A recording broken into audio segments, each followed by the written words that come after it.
오늘날 사회는 과학의 발전으로 인해서 모든 것이 급변하고 있습니다. 그리고 이러한 급변하는 사회의 모습은 기독교에 대한 끊임없는 도전으로 다가오고 있는 것 같습니다.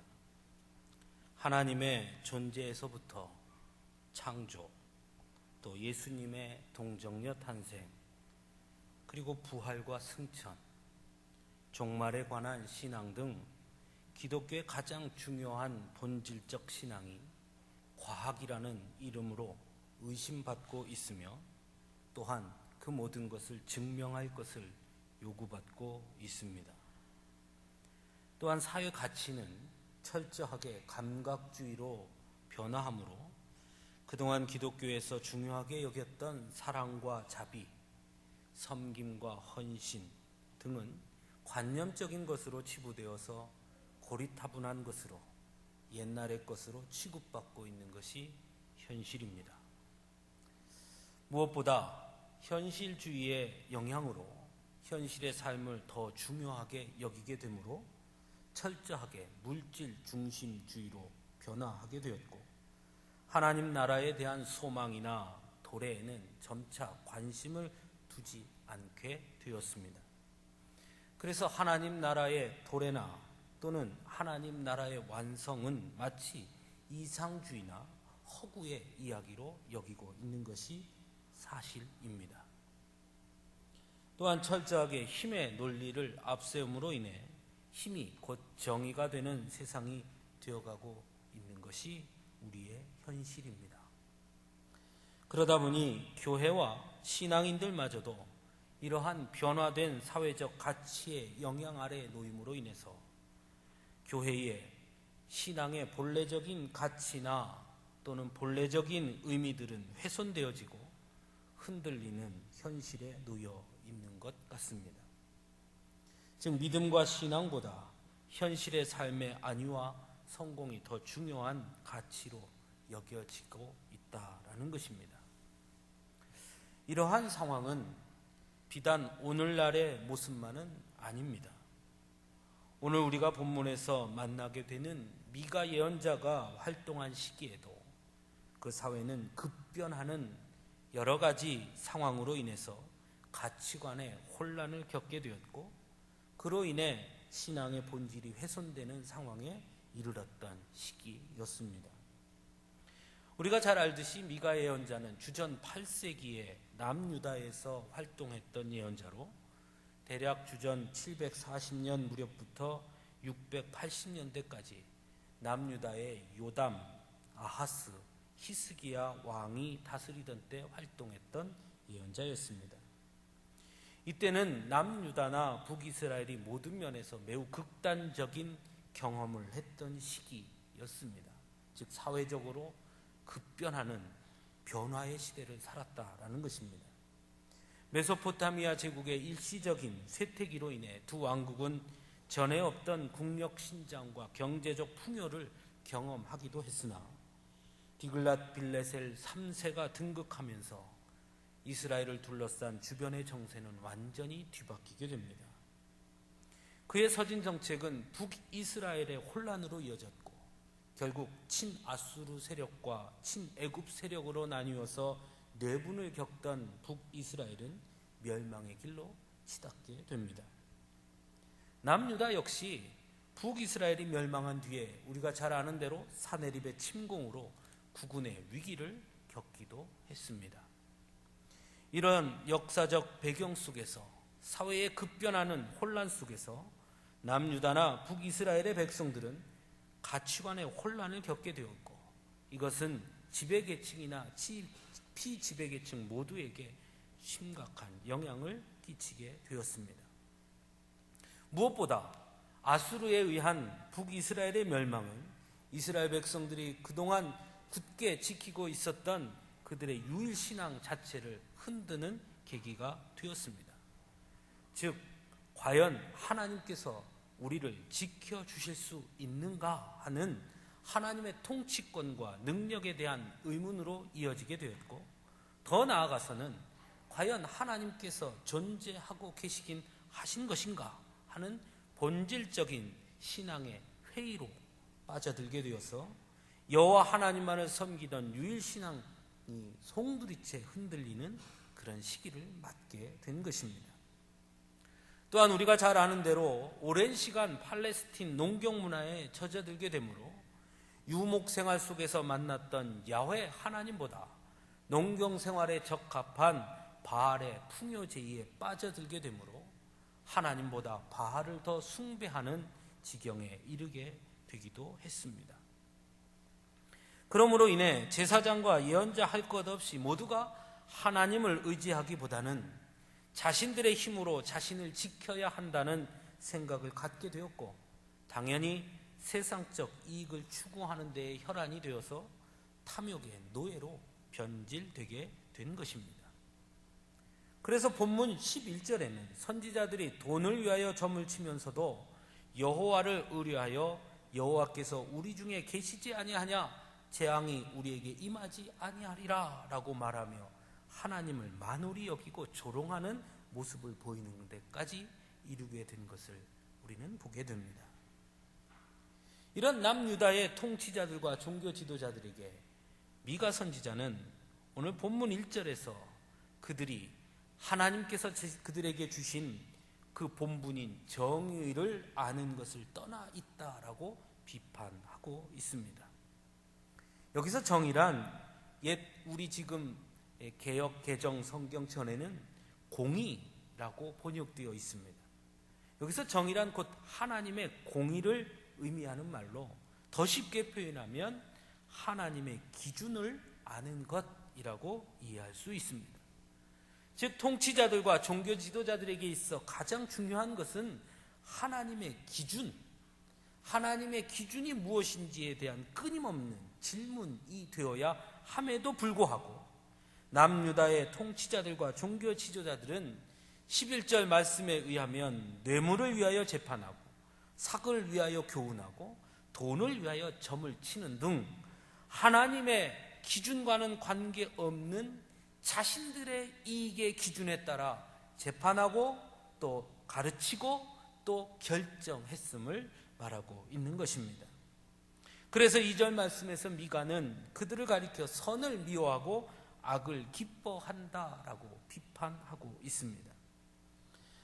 하나님의 기준에 서서 백성들을 바른 길로 인도하고 하나님과 바른 관계를 가지도록 인도하고 경건한 신앙을 갖도록 해야 하는 거룩한 임무와 특권을 부여받은 남유다의 통치자들과 종교 지도자들이 오히려 그 특권을 악용하여서 본문 2절에서 3절 말씀에서 증거하는 것처럼 백성의 가죽을 벗기고 뼈에서 살을 뜯어 그들의 살을 먹으며 그 가죽을 벗기며 그 뼈를 꺾어 다지기를 냄비와 솥 가운데 담을 고기처럼 하는 악행을 저지르고 있었다라는 것입니다.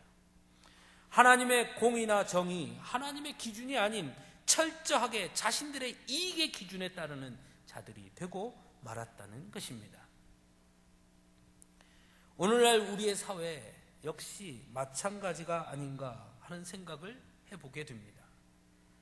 하나님의 기준, 하나님의 공의와 정의가 무너진 그 자리에는 힘의 논리와 경제 논리가 우선시 되어버려서 하나님이 창조하신 인간을 인간의 기준과 힘의 논리로 나누고 지배하고 억압하고 탄압하는 일들이 비일비재하게 벌어지고 있는 것이 오늘 우리의 사회인 것입니다.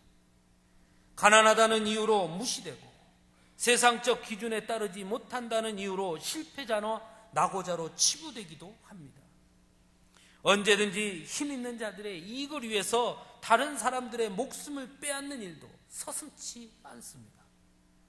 더욱이 놀라운 것은 이러한 일들에 종교 지도자들 역시 아무 거리낌 없이 동참하고 있고 종교의 이름을 통해 그 일을 행하고 있다는 것입니다. 요즘 전 세계적으로 문제가 되는 IS가 대표적인 일이라 할 수 있을 것입니다. 또한 일부 한국 교회 지도자들의 세월호 사건을 대하는 태도에서도 우리는 그것을 극명하게 볼 수 있었습니다. 이러한 행태는 모두 하나님의 기준보다 자신들의 이익의 기준을 앞세웠기 때문이고, 미가의 선포대로 한다면 하나님의 정의를 아는 본분을 망각한 일이라 할 수 있을 것입니다.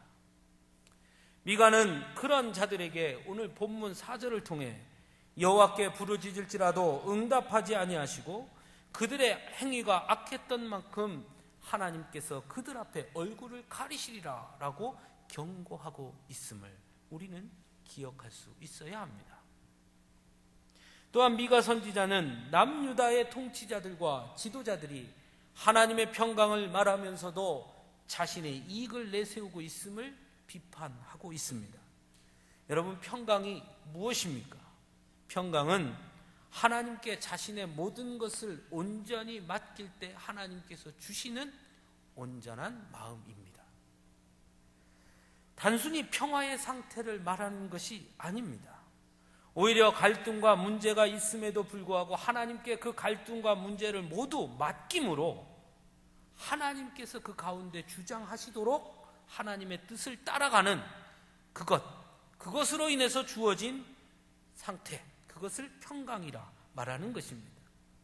즉, 갈등과 문제를 어떤 한 사람의 노력이나 행동으로 해결하려고 하는 시도를 포기하는 것입니다.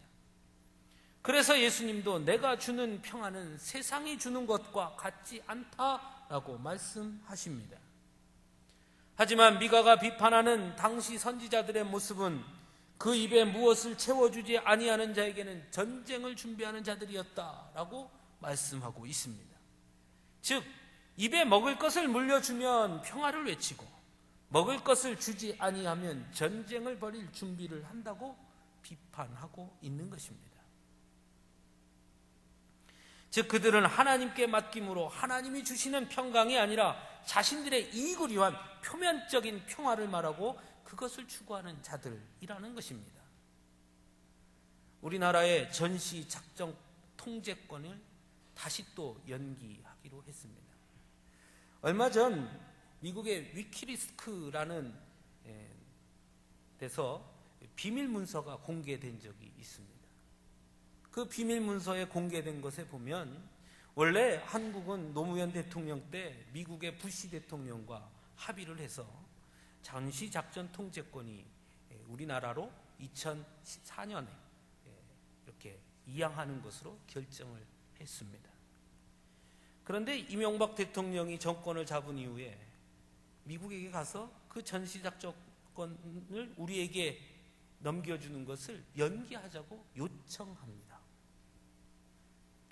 그 위키리스크에 의하면 그렇게 연기한 이유가 너무나 부끄럽습니다. 그 이유는 다른 데 있지 않았습니다. 자신들의 이익을 위해서였습니다. 노무현 대통령이 했던 일, 그래서 그 일이 이루어지면 노무현 대통령의 치적으로 올라갈 것이 싫어서 반대한 것입니다. 안보의 문제를 경제적 논리, 정치적 논리로 접근했던 것입니다. 그래서 연기했습니다. 겉으로는 천안함 침몰 사건 때문에 그 일을 겪고 나서 안 된다라고 말했지만 사실은 밝혀진 거에 의하면 천안함 침몰 사건이 일어나기 2달 전에 이미 이명박 정부는 미국에 가서 전시작전권 통제권 반환을 연기하자고 강하게 요청합니다. 겉으로는 평화를 말하지만 자신의 이익이 먼저인 그런 모습이었습니다. 오늘날의 우리의 사회는 어떻습니까? 마찬가지입니다. 겉으로는 남북의 평화를 말하지만 지금도 끊임없이 북한에 전단지를 보내는 풍선을 띄우는 그들의 자금을 정부에서 지원하고 있습니다. 참으로 안타까운 일입니다. 거기에는 하나님의 기준이 없습니다. 무엇이 나에게 더 이익이며 어떤 것이 나의 정치적 이익인가에 매몰되어 있었던 것입니다. 남북 간의 갈등, 사회 문제에 있어 하나님께 맡기기보다는 힘의 논리, 경제적 논리로 풀어가려고 합니다. 세월호 유가족들에 대해서 보상금을 주면 되는 것 아니냐. 그러니 그만하자라고 말합니다. 경제를 살리기 위해서는 이제 좀 그만할 때도 됐다라고 입막음하려고 합니다. 이 모든 것이 하나님의 기준이 아니라, 하나님의 논리가 아니라 세상의 논리, 경제의 논리, 힘의 논리로 모든 것을 풀어가려고 하기 때문에 생기는 일이라 할 수 있습니다. 이런 모습은 교회 안에, 신앙인들 안에서도 우리는 쉽게 발견하게 됩니다. 다만 교회와 신앙인들은 쉽게 힘, 경제라는 말 대신 다른 말을 내세웁니다. 그것이 바로 은혜라는 말입니다.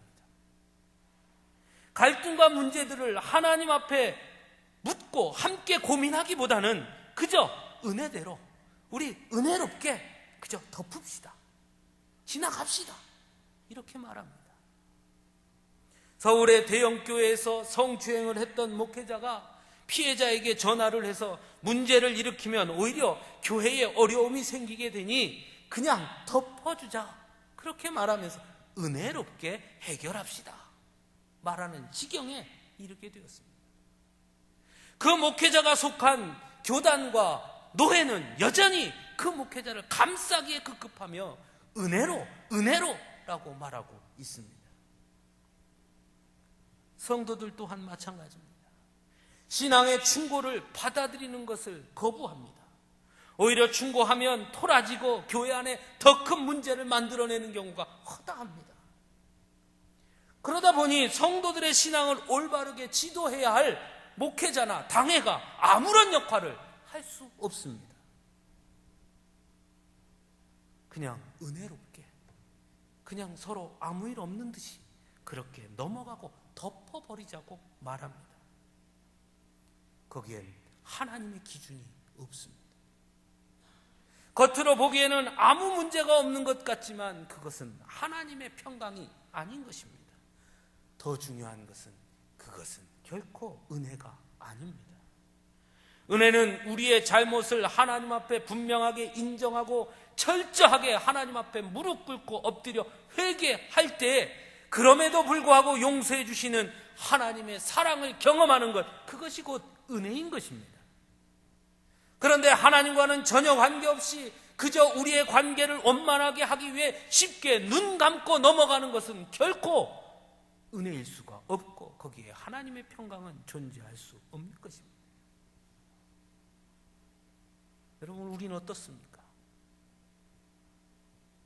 겉으로는 예수님의 사랑으로 사랑합니다, 형제님 사랑합니다, 자매님 사랑합니다, 우리가 모두 하나님 은혜 안에서 우리는 모두 한 가족입니다, 한 공동체입니다 라고 말하지만 누군가 진지하게 내 손을 붙잡고 집사님, 그렇게 하시면 안 돼요, 집사님 기도해야 합니다, 집사님 하나님 앞에서 우리 헌신합시다, 하나님을 위해서 더 열심히 일합시다, 믿음 안에서 삽시다, 그렇게 말하면 그 사람을 멀리합니다.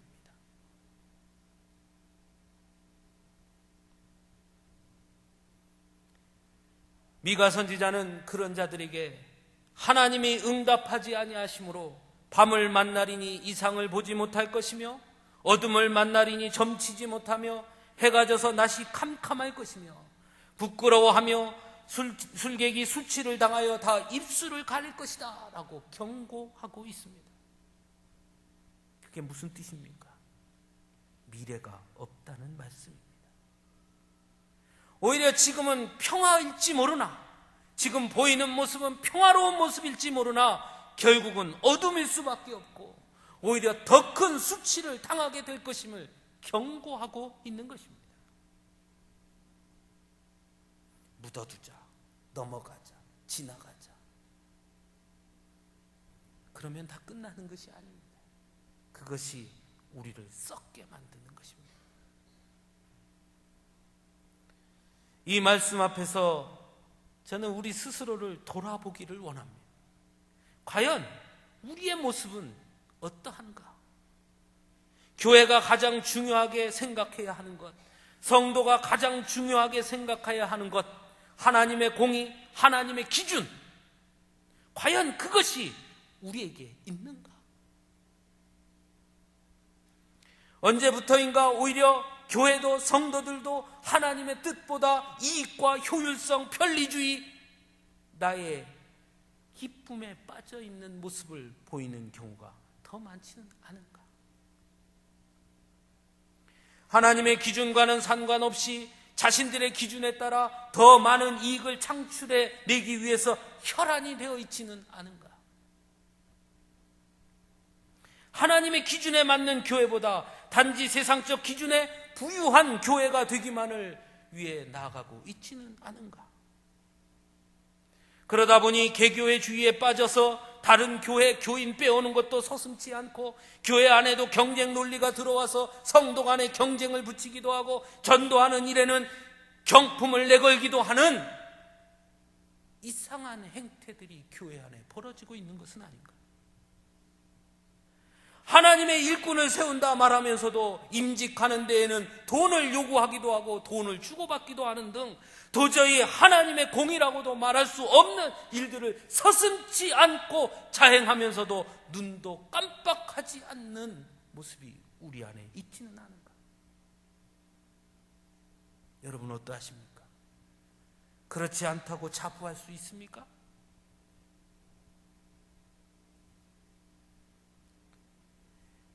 이번에 시차례를 해서 북경에 탐방을 다녀왔습니다.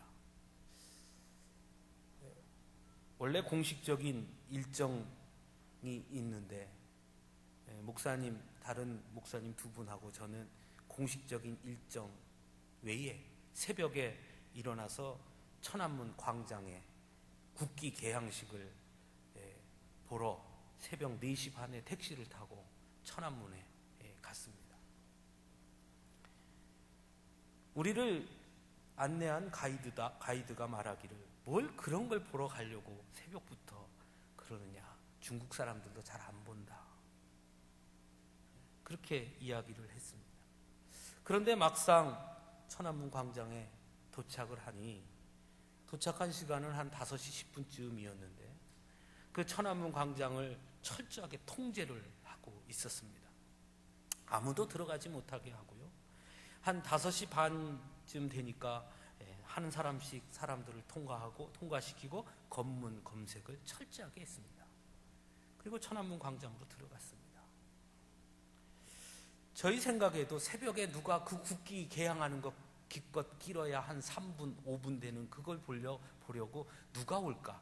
우리도 제정신이 아니다, 이렇게 말하면서 거기를 도착했는데, 막상 도착해 보니 엄청난 사람들이 있었습니다.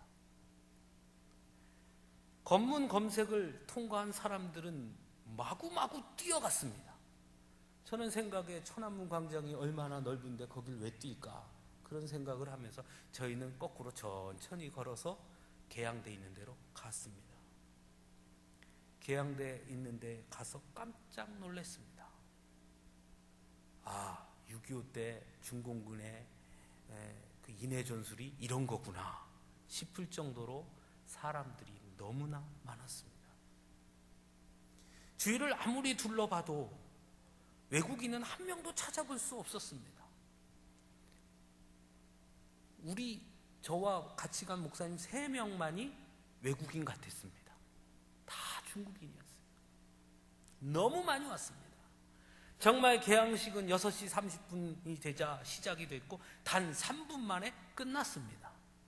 3분여 동안 광주의 위대한 인물인 정율성 씨의 음악이 팍 울려 퍼지면서 국기 개항이 시작됐습니다. 딱 3분 정도 걸렸습니다. 그 3분을 보기 위해서 그 많은 사람이 온 것입니다. 그 뒤에 물어봤습니다. 저 사람들이 다 누구냐? 대답은 놀라웠습니다. 중국의 저 시골에 있는 사람들이 왔다는 겁니다. 그걸 보기 위해서. 어떤 사람은 평생의 소원이 그거 보는 것이랍니다. 그 자신들의 국기가 쫙 개항되는 것을 바라보는 사람들의 눈빛은 황홀했습니다. 자부심에 차 있었고 뭔가 대단한 결의에 찬 모습이었습니다. 이미 중국은 너무나 급변한 사회 속에서 더 이상 국가에 대한 이미지나 공산당에 대한 어떤 충성심이나 이런 것들이 모두 무너진 것 같은 세상이었으나, 그러나 여전히 그것을 바라보는 사람들이 있었던 것입니다. 저 시골에 사는 사람들이. 그걸 보면서 같이 간 목사님들하고 이런 대화를 나누었습니다. 누가 더 행복한 것인가? 과연 우리는 예수 그리스도를 향한 저만한 열정이 있는 것일까? 저 시골에서부터 30시간, 60시간 기차를 타고 돈을 모아서 그 3분 국기 개항식을 보기 위해서 올라오는 그들의 그 열정한 만큼 오늘날 우리가 예수 그리스도를 향한 열정이 우리 안에 있는가?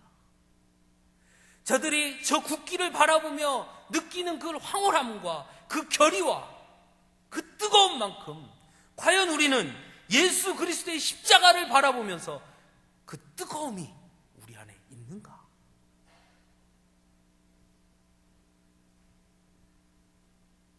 가이드에게 나중에 물었습니다. 왜 북경 사람들은 그거 안 봅니까? 가이드가 이렇게 말합니다. 요즘 세상에 그거 보는 사람이 누가 있어요? 저 시골에 있는 사람들이랑 오는 거지요. 사랑하는 성도 여러분, 우리도 그와 같지 않습니까? 요즘 세상에 십자가를 말하면 누가 그것을 듣겠습니까? 요즘 세상에 하나님의 사랑과 은혜를 말하면 누가 듣겠습니까? 요즘 세상에 하나님을 향한 헌신과 봉사를 말하면 누가 좋아합니까? 부자 되는 것, 성공하는 것, 그걸 말해야 되는 것 아닙니까? 하나님의 기준에 따른 삶보다 세상적 기준에 맞추어서 자신의 성공을 빌고 세상적 편안함과 세상적 기쁨을 더 추구하며 하나님의 은혜는 저 멀리 물리치고 물질의 부유함만을 사모하며 그것이 전부인 것처럼 사는 모습이 오늘 우리의 모습이 아닌가 하는 것입니다. 하나님의 일을 하면서도 대가를 요구하고 하나님을 위해 기쁨으로 하는 봉사는 사라지고 하나님이 은혜는 맛보지 못하고 오히려 직분을 맡는 거에는 혈안이 되어 있지만 직분 맡은 후에는 헌신하는 일에는 소극적인 모습을 보이는 하나님 중심, 교회 중심이 아니라 철저하게 내가 중심이 되고 나의 이익이 중심이 되어서 언제든지 자신의 입맛에 맞는 교회를 찾아 이리저리 옮겨다니는 모습들이 오늘 한국 교회 성도들의 모습은 아닌가 하는 것입니다. 여러분 어떠하십니까?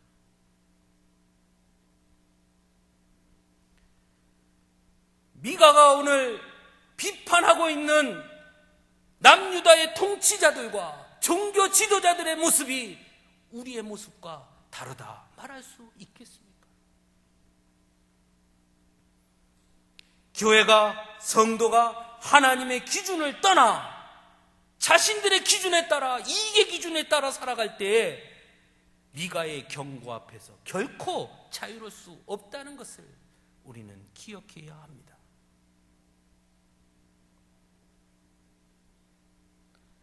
그러므로 더욱 미가 선지자의 고백에 귀를 기울여야 합니다. 미가 선지자는 8절에서 이렇게 고백합니다.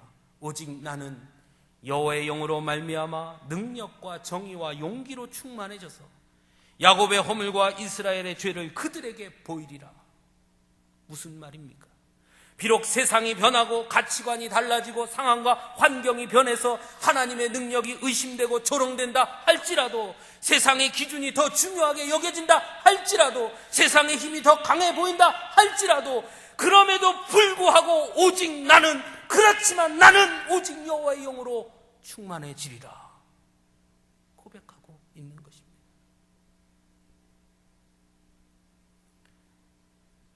세상이 아무리 변한다 할지라도, 과학이 아무리 발전한다 할지라도, 세상의 물질의 힘이 가장 강한다 할지라도, 그럼에도 불구하고 그렇지만 나는, 오직 나는 여호와 하나님, 오직 믿음 안에 나는 서 있겠노라 외치고 있는 것입니다.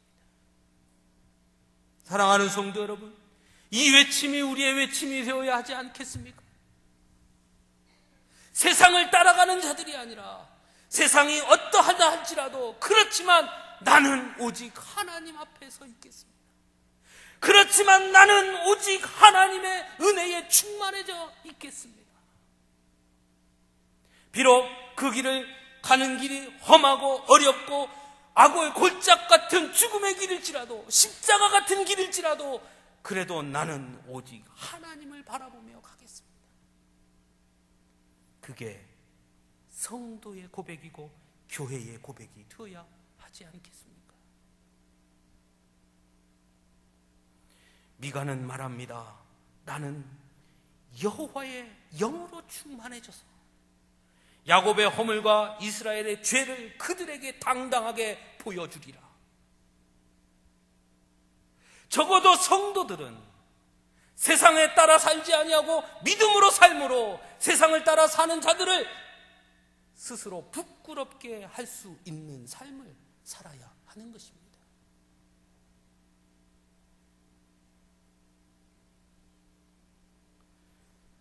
사랑하는 성도 여러분, 분명 급변하는 사회 속에서, 가치관의 변화 속에서 믿음을 지키며 산다는 것, 오직 하나님만을 바라보며 산다는 것은 결코 쉬운 일이 아닙니다.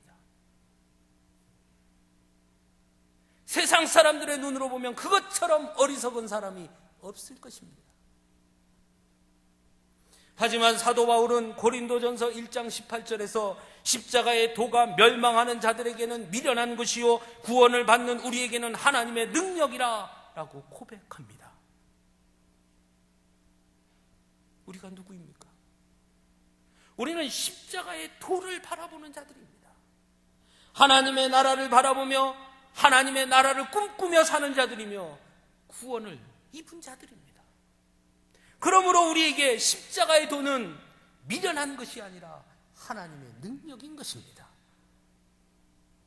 비록 세상은 하나님의 사랑과 은혜, 십자가를 이해하지 못하고 미련하다 할지라도 적어도 우리들은 그것이 하나님의 능력임을 알고 사는 자들입니다. 그럼 어떻게 해야겠습니까? 세상이 우리를 미련하다 할지라도 그렇지만 나는 십자가의 도를 따라 하나님을 삶의 기준으로 삼고 나의 모든 염려를 하나님께 맡김으로 하나님이 주시는 평강을 누리며 사는 자들이 되어야 하지 않겠습니까? 여러분, 어떠하십니까? 어떤 삶을 사시겠습니까? 그렇지만 나는 이라고 말할 수 있는 자, 그가 비로소 그리스도인의 자격을 갖춘 자인 것입니다. 조금 전에 우리 장로님 기도해 주실 때 그저 성전들에 왔다가 가는 그런 자가 되지 말게 하옵소서, 그렇게 기도해 주셨는데요. 여러분, 우리 그렇게 살고 있지 않습니까? 성전들에 왔다 가고 그러고 나도 성도네 하고 살고 있지는 않습니까? 건물 위에 십자가만 딱 세워놓으면 교회네 하고 서 있지 않습니까? 그렇지만 나는 세상이 알아주지 않아도, 세상이 바보 같다 하더라도, 세상이 미련하다 하더라도, 그렇지만 나는, 그럼에도 나는, 오직 나는 우리 하나님을 바라보고 살겠습니다. 하나님을 나의 삶의 기준으로 삼고 살겠습니다. 그것이 우리가 해야 할 고백이 되어야 하지 않겠습니까? 오늘 이 자리에 함께한 저와 여러분들이 세상의 어떤 유혹에도 타협하지 아니하고 세상의 가치와 세상의 논리를 쫓아가지 아니하며 끝까지 그렇지만 나는 이라고 외치며 오직 믿음으로 사는 자들이 되어서 하나님이 우리에게 주시고자 하시는 그 평강을 누리며 하나님의 나라를 바라보며 마침내 이루는 그런 자들이 될 수 있기를 간절히 축원합니다. 그 자리에 여러분 함께 서시겠습니다. 물론 가다가 넘어질 겁니다. 쉽지 않을 겁니다. 포기하고 싶을 때도 있을 것입니다. 손해보는 것 같은 마음이 들 때도 있습니다. 아니, 어쩌면 실제로 많은 손해를 볼지도 모르겠습니다. 세상의 기준으로 성공하지 못할 수도 있고 세상의 기준으로 부유해지지 못할 수도 있고 세상의 기준으로는 더 불편할 수도 있습니다. 하지만 그렇지만 아무리 그러하더라도 그렇지만 나는 하나님을 따라 살겠습니다. 그런 고백을 하실 수 있으시겠습니까? 사랑하는 성도 여러분, 함께 그 길을 갈 수 있기를 원합니다. 제가 넘어지면 여러분이 저를 세워주시고 목사님 힘드시지요? 우리 손잡고 같이 갑시다. 여러분 중에 누군가가 넘어지면 또 누군가가 가서 집사님 힘들죠? 어렵죠? 포기하고 싶죠? 그러나 집사님 우리 다짐했잖아요.